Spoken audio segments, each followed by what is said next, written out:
Tubahaye ikaze nshuti bakunzi bani Ibisangwe TV aho muri hirya no hino mu gihugu, abari mu majyaruguru, abari mu majyepfo, iburengerazuba, iburasirazuba ndetse namwe muri mu mujyi wa Kigali. Iyi ni Ibisangwe TV nkuko natangiye mbikubwira. Nje ndi Frank Mario Sebudandi. Nanone reka twongere namwe tubaha ikaze mwebwe muri mu bihugu bitandukanye hakurya y'amazi, ibihugu bitandukanye muri Amerika, Iburayi, Aziya, Oceania ndetse n'ibihugu bitandukanye byo muri Afrika. Inkuru tubazaniye ngiye kukubwira ibyamamare mu mateka byaciye agahigo kubyara abana benshi. Iyo niyo nkuru ngiye kugarukaho mu kanya. Ntucikwe n'aya makuru adasanzwe, gusa kanda subscribe ndetse unakande ku kimenyetso cy'inzogera kugira ngo utazajya ucikwa n'ibyo tugutegurira umunsi ku wundi. Ndetse tubonera n'umwanya wo gushimira mwebwe mwese mwabikoze ndetse munatugaragariza yuko muri kumwe natwe umunsi ku wundi kuri Ibisangwe TV mu makuru, ibyegeranyo, ifilme ngufi ndetse n'ubuhamya. Ni mu kanya rero mu buryo burambuye tuvi muzingo iyi nkuru.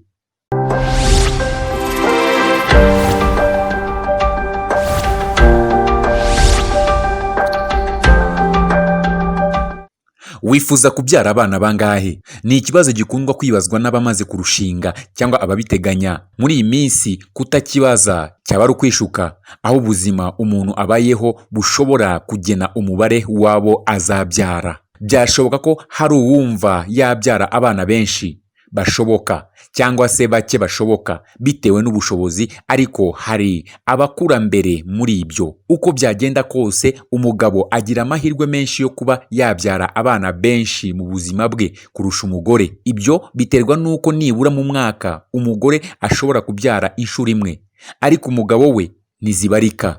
Hari ubushakashatsi bwigeze kwerekana ko nibura umugore umwe ashobora kugira imbyaro 15 mu buzima bwe bitewe n'umubare w'abana abyara mu mbyaro imwe, aramutse akabije niyarenza abana 30. Umugore waciye agahigo mu mateka ni Umurusiyakazi witwa Fyodor Vasily, wabayeho mu kinyejana cya 19, aho bivugwa ko yabyaye abana 69 mu mbyaro 27 yagize. Nubwo yaciye agahigo niyahiga Mulay Ismail, wabaye umwami w'abami wa Maroc, wabayeho mu kinyejana cya 17 akabyara abana basaga 1,100 ku bagore basaga 500 yagize. Ubusanzwe abagore 4 nibo bari bazwi neza ko arabe. Kubyara abana benshi ku mugabo ntabwo bituruka gusa ku kuba ashobora kuryama n'abagore benshi mu gihe gito, ahubwo binaterwa n'ubuzima bwiza bw'intanga ze. Urugero, umugabo uko agenda akura niko intanga ze zigenda gahoro cyangwa se zikagira ibindi bibazo.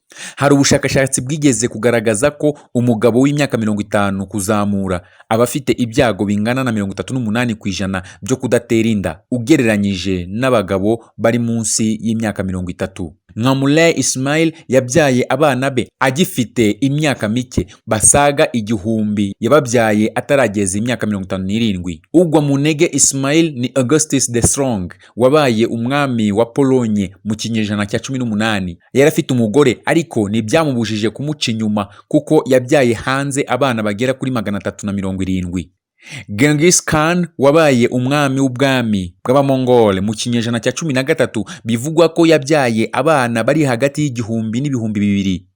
Hari ubushakashatsi bwakozwe bugaragaza ko bishoboka ko abagabo basaga 16,000,000 batuye mu bice Khan yari yarigaruriye muri Aziya y'Iburasirazuba baba bamukomokaho. Ubusanzwe kubyara abana benshi muri iki gihe hagendera ku mibare gusa. Usanga abakene bavuga ngo reka tubyare bake kuko tudashoboye kubarera, abakire nabo bakavuga bati reka tubyare bake kuko nuko isi iteye. Gusa iyo ukoze ubushakashatsi cyangwa se ugakora ubusesenguzi wo ku giti cyawe, uzasanga abadafite ubushobozi ari bo bagenda babyara abana benshi cyane batagira ingano. Aho usanga umuntu aba mu nzu y'icyumba kimwe na saro, nyamara rimwe na rimwe ugasanga nakodesha, ugasanga abyaye abana barenze 6 muri ya nzu. Wareba urugo rwishoboye batuye byitwa yuko badakodesha ndetse bagendana no mu modoka yabo, ugasanga bafite abana 2 gusa mu gihe ubayeho nabi afite 6. Ni ikibazo gikunda kwibazwa benshi, bigaragaza yuko abakene aribo babyara cyane kurusha abakire. Iki ni ikibazo kigaragara na hano iwacu mu Rwanda. Ese biterwa n'iki? Impamvu nyamukuru ushobora kugendera no ku mpamvu ijyanye n'imyemerere. Benshi bavuga yuko kuringaniza imbyaro ni ikizira.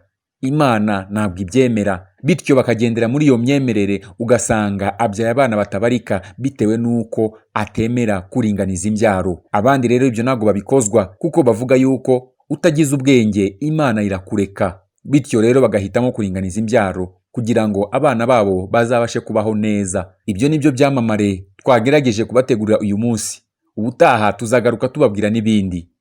Iyi ni Ibisanzwe TV, njye ndi Frank Mario Sebudandi. Kanda subscribe unakande ku kimenyetso cy'inzogera kugira ngo utazajya ucikwa n'ibyo tugutegurira umunsi ku wundi. Imana ibarinde.